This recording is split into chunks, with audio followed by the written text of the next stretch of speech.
शोभत नाही आपल्याला. आणि मी तुला सांगू का, माझी ना पूर्ण खात्री आहे, तू सावीशी एकदा जरा नीट बोललास ना तर तिला तिच्या चुका कळतील. ऐक माझं, तिला परत घेऊन ये. अजिबात नाही. मी सावीला परत घेऊन येणार नाहीये. तिचं जितकं सहन करायचं होतं तितकं केलं सहन, पण आता नाही. तिनं माझा अपमान केला, मी गप राहिलो. माझ्या प्रेमाचा अपमान केला, मी ऐकून घेतलं. पण तिनं तुझा अपमान केला. आपल्या घराला वाटेल ते बोलती,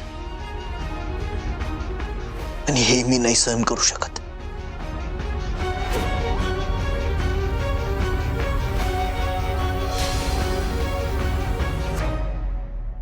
आई, माझ्यासाठी या जगात तुझ्यापेक्षा जास्त महत्वाचं दुसरं कोणी नाहीये.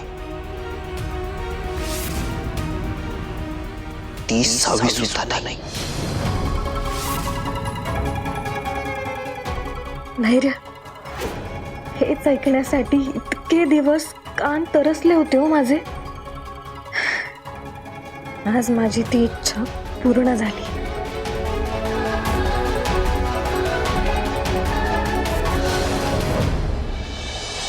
धैर्य, हे तू नाही, तुझा राग बोलतोय.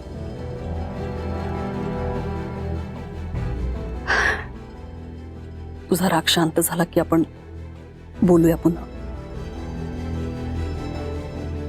पण एक सांगू, आपल्या प्रेमाच्या माणसांसाठी कधीतरी आपला राग बाजूला ठेवावा लागतो. नाही आई, माझा निर्णय अजिबात बदलणार नाहीये.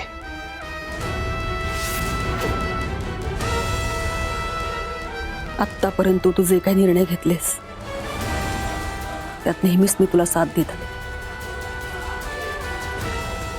आणि यापुढे पण तुझे जे काही निर्णय असतील ना त्या माझा पाठिंबा लागला कायम असेल.